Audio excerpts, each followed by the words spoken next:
You're hanging out in the House of Sunny podcast, where it's always sunny, mostly because of your host, comedian and YouTuber, Sunny Loman. Want to know what Sunny and her friends are thinking about this week? Well, here she is, Sunny Loman. Everybody, welcome to the House of Sunny podcast. Today I'm going to cover the escalating tensions and unrest in this country from the diners in DC and Charlotte who were bullied into holding up their fists, but we're supposed to believe BLM is not coordinated, right? Happened on the same night, same tactics, but BLM has no, it has no head, it has no coordination. To the Kenosha riots and the shootings, what the hell has happened to our Second Amendment right to self-defense? And Tucker Carlson had an interesting take on things. Things are getting bad in Minneapolis again. Big shock. And I just saw a sign come up in my Facebook feed this morning on a Laguna Beach page where I live. There's going to be a nice, quote-unquote, protest on Saturday. So I'm thinking on Friday I might head down to the downtown area and record the before, because I'm assuming the whole town's going to get torched. Before I start, you can support the show at the links below on Subscribestar or houseofsunny.tv. There's a PayPal button. I guess they're calling that a tip jar. It's kind of a new format today. I hope you guys like it. Today I have no co-host or guest, and I didn't want to do my hair, so here we are. This video is best consumed via YouTube or Facebook video, but if you are listening to the audio podcast, which I know a lot of you guys do, I will do my best to explain what's going on, but it's probably best watched on video, and I hope you like this new format, because it's pretty easy for me. All right, let's get started. So I'm sure you guys have seen a lot of these videos. People have been commenting on them, but let's start with the scene that played out here. I'm just going to read this tweet. In a scene that played out several times Monday, a Black Lives Matter protest that began in Columbia Heights confronted white diners outside DC restaurants chanting, "White silence is violence," and demanding that white diners show their solidarity. This is so creepy. And let's just play it. Let's just play it.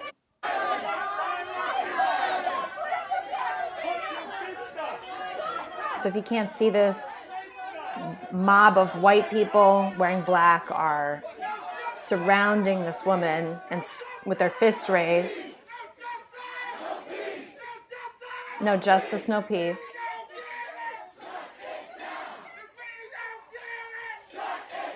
Oh my God, this is so freaky.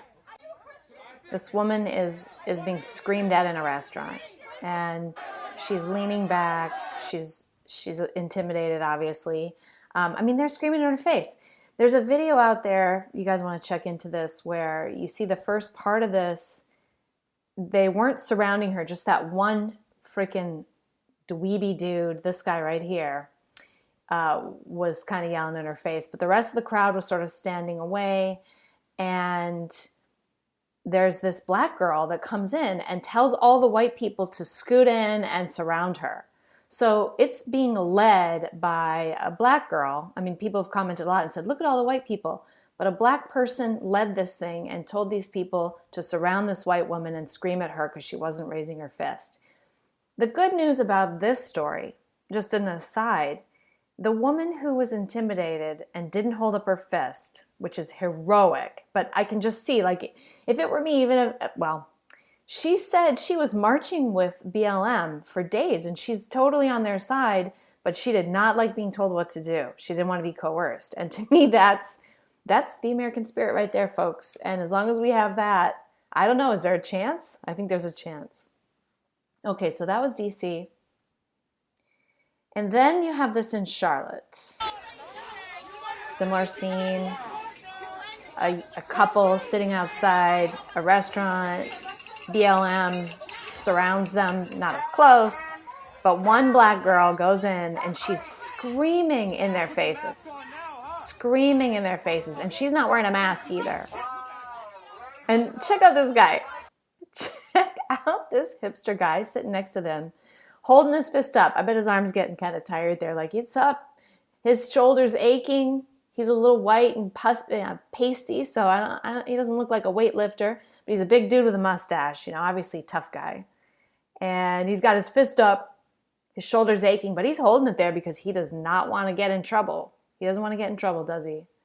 Dick. But this couple heroically does not hold up their fists. So, all right. I think that's awful. I think most people watching that, both of those things, those viral videos that came out, they see that, they're pretty horrified by it. And then in Kenosha, the protests, oh my God, I just called them protests. The riots in Wisconsin continued, and the police don't do anything. The governor encouraged it. He caused it with his statements, or helped cause it with his statements, blaming the police for the shooting of a violent felon who had a knife, who was on drugs, who was going for another weapon, who told them, I'm going to get my gun and kill you. Went into his car, and people were like, oh my God, his kids were there. Yeah, his kids were there. This guy, those kids are better off without that father, honestly. This guy brought those kids to that situation, high on drugs, with a knife, gets out of the car, harasses people, ends up shot.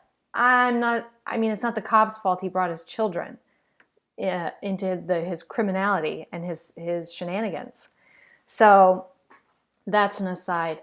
But let's see, what was I going to make the point about this? So this guy gets shot by police. Riots erupt. It's been going on for days. The governor says it's the cops' fault. The cops are terrible.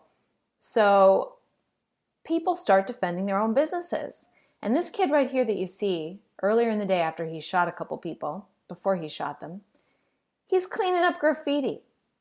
And they're trying to vilify this guy on social media, or the media is trying to vilify this guy by saying, oh, he liked cops. He wanted to be a police officer. He was a supporter of the thin blue line. So in other words, he didn't want to defund the police, and he's a supporter of America and law and order. Therefore, what a crazy loon. So here's this good kid. Look at him. He's cleaning graffiti off a wall. And this is the bad guy. So what happened? We don't know totally, but there's video, and it looks, and there was a Daily Caller reporter on the scene who actually tried to help one of the guys who was shot in the head, took off his t-shirt and tried to stop the bleeding. The guy did die.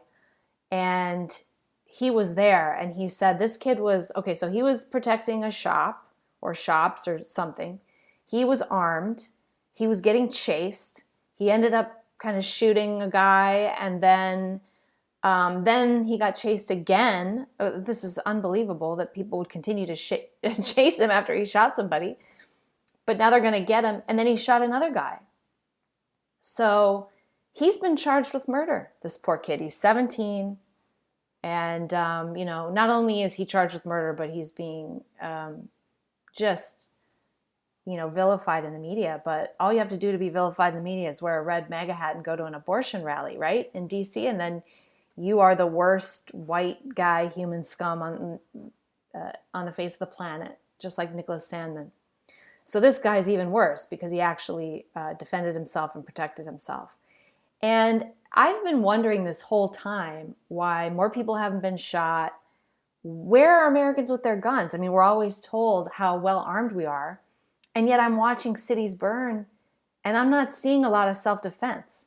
I'm seeing a lot of people not doing anything and just letting it all happen and going, oh no, it's happening. And I'm wondering why. And I get that we aren't in a situation where we're allowed to defend ourselves. You look at the couple who can't even come out of their house displaying their guns to show people, hey, don't come here and don't mess with us. You're trespassing. Don't come any closer. They didn't hurt anybody. And they were charged. This kid running for his life, he gets smashed in the head with a skateboard by one of the guys he shot. And he has been charged with murder. So I don't think that's going to stick, obviously. The kid is totally innocent. That's self-defense. But who among us wants to go through all this BS of having to get a lawyer and having to defend yourself against a prosecutor who has an agenda against you and is going to bring the full force of the law down on your head even when you didn't do anything wrong. And that is a tough decision to make. So thankfully there is a fund for this guy, I guess, and I think Michelle Malkin is kind of involved in dealing with that. And there's something else I forgot to bring it up, so quickly here I'm just going to search for it. Andy No did publish. If you don't know Andy No, if you're not following him, he's the reporter who's been doing all the videos in Antifa. I didn't say Andy ago. I said Andy No. Twitter. Okay. So he published these guys' rap sheets, which is kind of interesting. Here we go. Here's the first guy. So this is the first guy that was shot. 3 shot, 2 killed in Kenosha, Wisconsin at the BLM riot have been identified. Joseph Rosenbaum, 36, was the first one killed. Video allegedly shows him chasing teen shooter and throwing something at him. Rosenbaum was a registered sex offender for a sex crime involving a minor. So here's this guy. By the way, 5'3", total short man syndrome, right? Am I right? 5'3", poor guy. Whatever his background, being 5'3" is, I feel really sorry for the guy. Okay. Here's the next guy. Anthony Huber, 26, was shot and killed in Kenosha, Wisconsin at the BLM riot. He was filmed chasing down the armed teen and hitting him with a skateboard when he was on the ground. He has a criminal history that includes charges of battery and repeat domestic abuse. This guy beat his girlfriend or wife repeatedly. He's had charges, and now he beat this guy. The guy's got a gun. Beats him over the head with a skateboard, gets shot, dies. I don't feel bad for you. Okay, if you were short, I'd feel bad for you, but you're not. Look like a tall guy. He's got height. He's got no excuse. Okay, third guy shot, not killed. What a baby, though. Look at him. Oh! All right, the third who was shot and survived is Gage Grosskreutz. Whatever the hell kind of name that is. 26. He's a member of the People's Revolution Movement, a true communist. He was filmed chasing after the teen with a pistol. He was shot at close range in the upper arm. So the kid, this guy is chasing another guy with a gun, and he gets shot. He has also a criminal record that includes being intoxicated and armed with a gun. So that's these guys. And their shooter is this guy cleaning graffiti off of a local building with a bunch of other guys. Just a proud American, a good civilian. Wants to keep his community safe, wants to protect his country. Versus 3 loser lowlifes with criminal records. So that's what we're dealing with. Okay, so who gets arrested? Did the guy who got shot in the arm get arrested for brandishing a weapon at this kid, which is, threatening behavior? Did he get charged with anything? No. Just the poor kid who got chased down was on the ground and had to defend himself and happened to have a gun. Should he have been out there with a gun? Yes, he should have been out there with a gun, everybody. That's what the hell they're for. Defense of ourselves and our property. And this mob has been looting and burning down buildings and cars and everything else and trying to hurt people and trying to attack our institutions, our law and order. So yes, American citizens need to take to the streets and take it back because the government's not doing it. I'm sorry, but that's what they're there for. That's what the guns are there for. So he was doing exactly the right thing. This kid is a hero. All right. I don't want to say I want to see more people get killed. I want less people killed. But these rioters, they're just running around doing whatever they want. There's no consequences. And these people are just criminals. They don't have a higher motivation than that. They're angry people who hate themselves. They're envious of anything that is pretty and beautiful and built and created and loved. And they They are just hateful, nasty little souls. It's the 5'3" guy who never had a girlfriend. So he's got charges of rape, and now he chased after this guy and got killed. All right? So these people are not good people. Not good people. All right, so what are we doing about it? I hate to say it, but I want to see more of this. I want to see Americans get out and defend themselves. So let's move on. What's the next thing? Okay, in Minneapolis, again, if you need proof that this isn't about anything real, this is just whatever gives us any thin excuse to break into a store and take some shit and burn some shit down. This thing in Minneapolis will tell you, obviously it's a powder keg, but what happened was a guy in broad daylight on video who was being pursued by police, he killed himself. He's a criminal being pursued by police, and he killed himself, and it's on video, and everybody knows what happened, but oh my God, he's black, so let's go loot Target and burn down the Lotus restaurant that's been there for my entire life. And I heard, I haven't confirmed this, but I heard they attacked Brits as well, which is another lovely Minneapolis bar downtown that I've been going to my entire adult life. They play movies on the rooftop in the summer, you guys.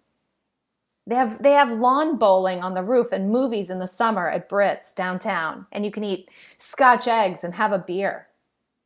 But that's not allowed in our new utopia. And here is a sad, sad post from the daughter of the owners of the Lotus restaurant.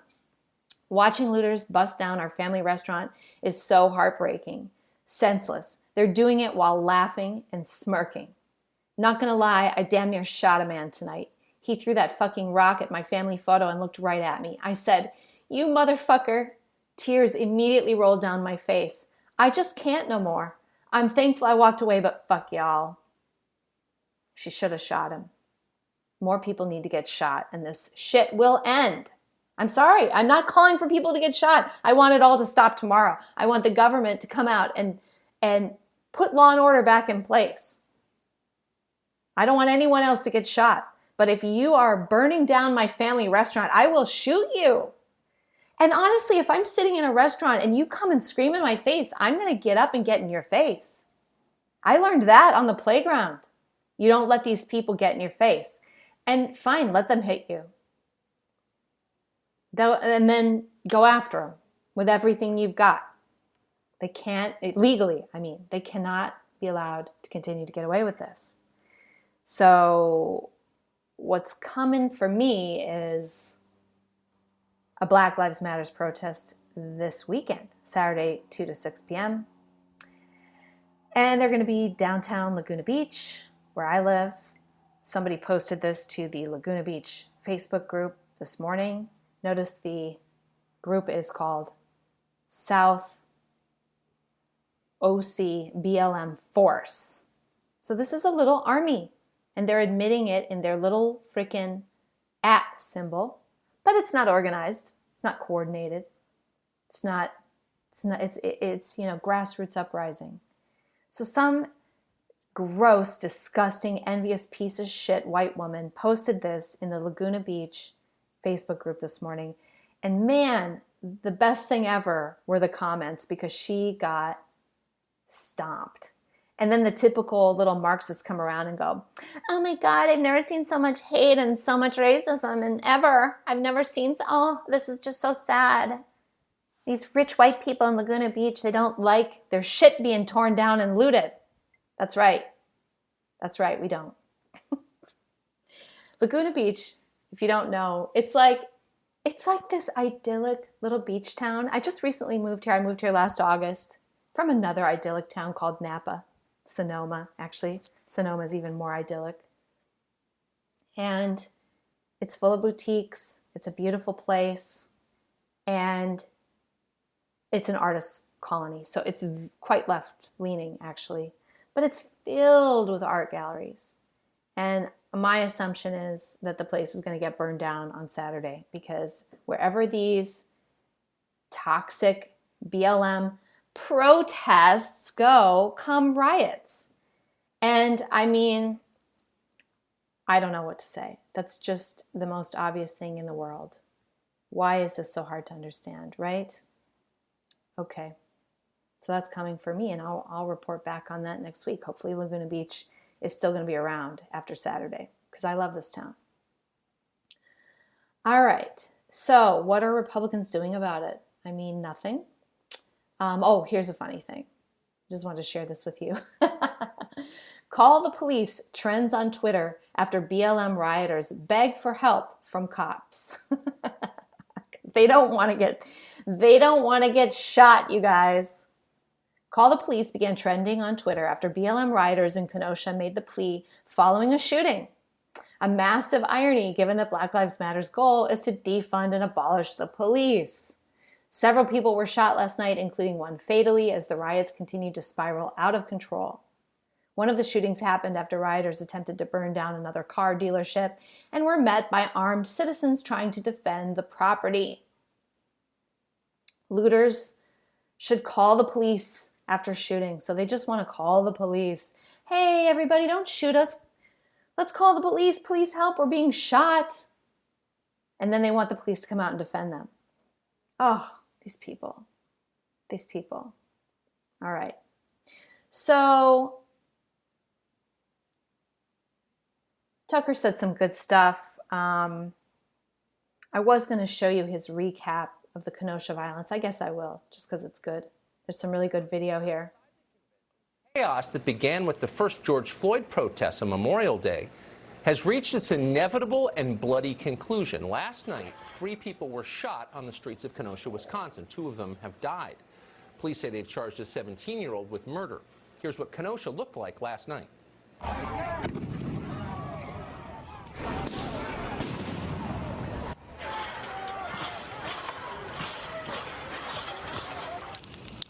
Burning car, burning buildings, the cops shooting bombs. This is a dumpster with fire in it.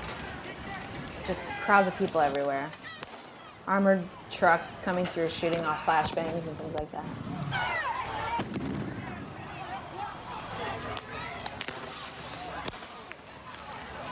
All these people think they're not going to get hurt. That's why they're out there. 2 people died. Many of the details remain hazy. Big media organizations have done their best to Okay, so he makes a really good point about the GOP and just their lack of standing up to this.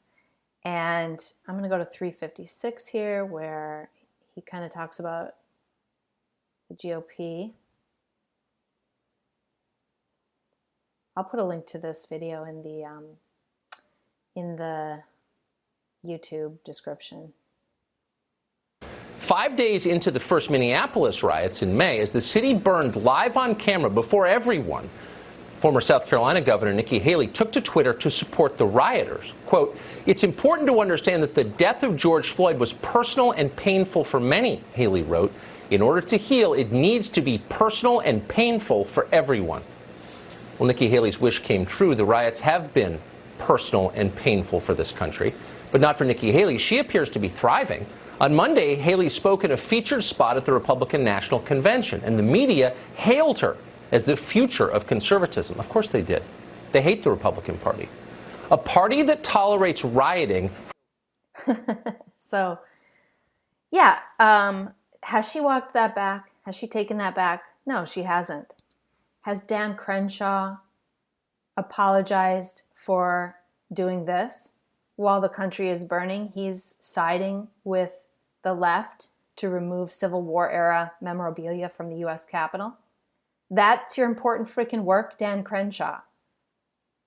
The country is burning, and your first order of business is to go, how can I build bridges with the thugs, the looters, the Marxists, the rioters? You freaking idiot. And if you're not an idiot, you're compromised. Someone else said that to me, like, oh, he's compromised. CCP or whatever. Who knows what. globalists, Soros, compromised. You cannot give an inch. When the first Confederate statues started coming down a couple years ago, and a lot of my friends, libertarian people, supported that. And I mean, nobody supports slavery, okay? But you can't give these Marxists an inch. It's not about slavery.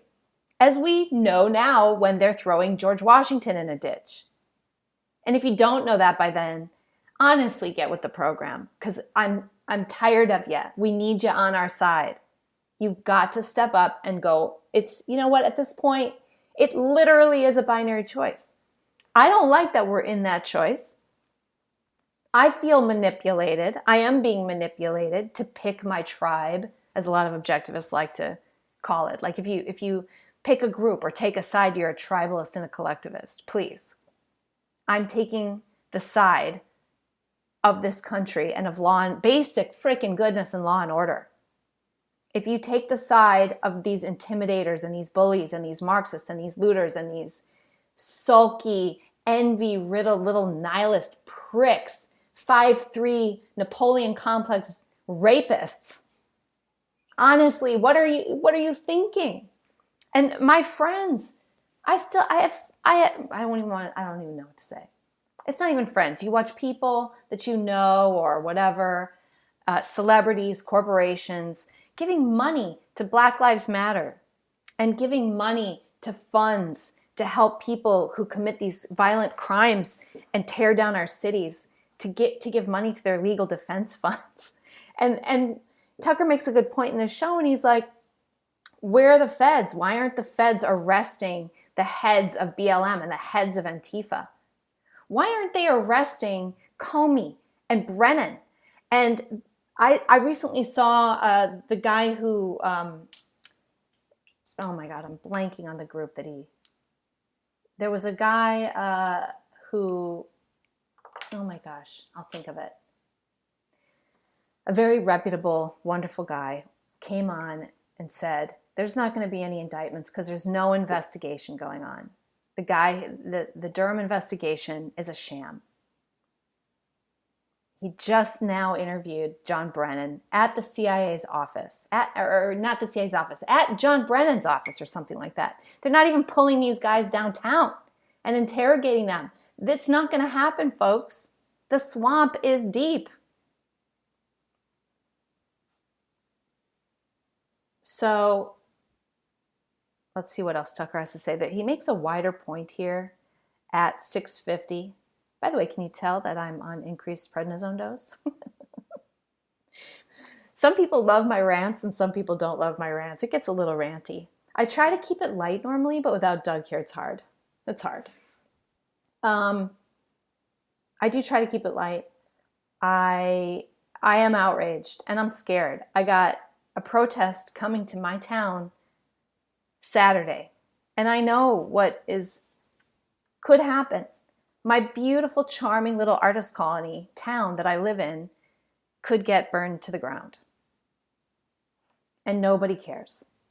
And they could come to my house.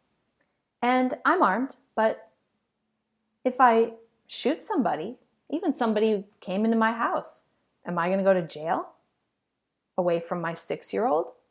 You know, part of me just wants to leave town on Saturday and let it all fall down and come back on Sunday and see what happened. So the GOP's not doing anything. They're a swamp. I don't know about Trump. I don't think he's part of it, but I don't think he can do much. I don't think he's very good at doing much. I mean, he's doing what he can. He's not the most philosophic person. He has to win this fall. And if he doesn't, if there's fraud or delay or whatever, or they try to delay this damn election counting their 50 million absentee ballots because they've destroyed in-person voting. It could get to the point where he just says, no, I'm not leaving office. Nancy Pelosi, you can't have the job by default. And boom, we're in a real civil war. If we're not in a soft civil war already, I don't even know what that is, because this sure looks like it. When you have armies of people with agendas, with coordinated agendas, doing the same tactics in city after city after city in this country. And then you have government officials allowing it. You have government-sanctioned crime and rioting and destruction and murder going on. How is this not civil war? So we've got two sides here, and for some reason our side isn't doing much of goddamn anything. It's going to be up to us, the U.S. citizens. And we are being manipulated into that place because the destruction of law and order is what will lead to some groups taking more power in this country and more control because we all want the safety and security. And here's Tucker's biggest point. Has no future in a democracy. Human beings crave order. It's a prerequisite for life. They fear uncertainty above all. People will trade virtually anything for relief from chaos. That's a fact of human nature. It's always true. And politicians who understand that win. Rudy Giuliani got elected twice in an overwhelmingly Democratic city because he knew that underneath it all, everyone hates lawlessness. Everyone. Richard Nixon knew that too. Nixon was not a charming man. No one ever longed to have a beer with him. Yet Nixon managed to win what is to this day the single biggest blowout in American history, the 1972 elections. How did he do that? It was simple. Richard Nixon was for order. His opponent was for chaos. It wasn't hard. It's not hard now. Yet that lesson seems lost on this generation of leaders. Our cities are burning because the people in charge have allowed them to burn. Tonight, the White House is sending hundreds of additional National Guardsmen and military policemen to Kenosha, and that is a very good thing. But let's be honest, the Justice Department could have stopped all of this months ago if federal prosecutors had treated the organizers of BLM and Antifa the way they treated Roger Stone. Our cities wouldn't look like Kosovo tonight. But they didn't do that. Instead, they enforced standards selectively in direct violation of our most sacred American principle, which is equal protection under the law. They ignored that. Across the country, prosecutors responded to politically disfavored crimes with maximum aggression, and they ignored the rest. Just this Sunday, at a Catholic cathedral in Philadelphia, a woman was brutally assaulted in the aisle in the middle of a service. The attack was live streamed to the entire congregation at home in real time. There was no question what happened. It was on videotape. And yet the authorities in Philadelphia concluded it was not a big deal, so they're not pressing charges. Here's the crime they've decided to ignore. I'm playing a lot of this. So what you're seeing here is a woman walking down the aisle and a black woman punches her in the face twice. I mean, it's a closed fist punch in the face. It's awful. Twice. But think bigger for a moment. What is the effect on the country, on the rest of us, when authorities allow assaults like the one you just saw, open threats and harassment and violence to go unpunished? What does that cause? Well, it increases tribalism, for one thing. It makes us hate each other, and that's why they're doing it. That's why they're doing it. Our leaders want us to believe that this is all a racial conflict. They're always telling us it is. I just want to pause it there. I really do feel like we're being manipulated, that these events are somewhat coordinated. I mean, there are sides here. There are the Marxist intellectuals. If you don't think that they have fingers in the media and the government and Silicon Valley and all of that stuff, like it's so silly. It's not a conspiracy theory. Just people do have power. Power exists in the world. And these people have power and they're exercising it to manipulate us, to get even more mad and upset, to cause this type of stuff. And that's the way they're going to take over. More control, because you can't do it otherwise. You can't do it with a nice, calm election. You can't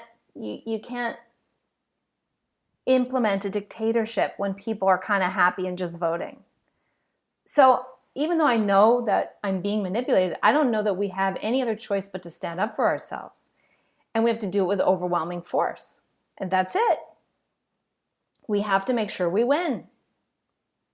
And by we, I mean anybody who cares about implementing a free republic of free people. We have to have overwhelming force and we have to win. End of story. So the sooner we figure out that we're under attack, I mean, literally we're physically under attack, everybody. And I know these things take time and there's a delay. Like if you just look at how the revolution kind of started, there were a lot of injustices and a lot going wrong for a lot of years before people finally join the freaking army to defend their country or to set up the new country. Same with the Civil War. Things were happening for a long time before people really were willing to do something about it and vote in somebody like Lincoln, who was just going to put his foot down and be a dick. So. But they're lying. It is not a racial conflict. At its deepest level, the chaos they have unleashed has very little to do with race. Most Americans are not bigots. Unlike CNN, they are not fixated on skin color. They don't really care, most of them. What you're watching is more sinister than that. What you're watching is an effort by the academic left, funded by big business, to crush the last remaining resistance to their control of the country. And that resistance is an independent American middle class. That's who they really hate. This is not a race war. This is a class war. Okay, so, he's just saying this is a Marxist class war. The envy and the hatred and the nihilism in the universities, and then funded by all of the big corporations, and morally sanctioned by them too, by the media and by Silicon Valley and all of the social media companies. And they want to crush the middle class and implement their Marxist utopia. I mean, it sounds insane, but it sounds insane, but hasn't it happened? It's happened in country after country after country in the last 100 years. So why is this a conspiracy theory? There's a playbook. They're implementing it. Obama was part of it. Just look at the damage Obama did and Bush too. Post 9/11, they've destroyed the Justice Department. They've destroyed privacy, protection, and freedom in this country. But Obama put little minions all over the government.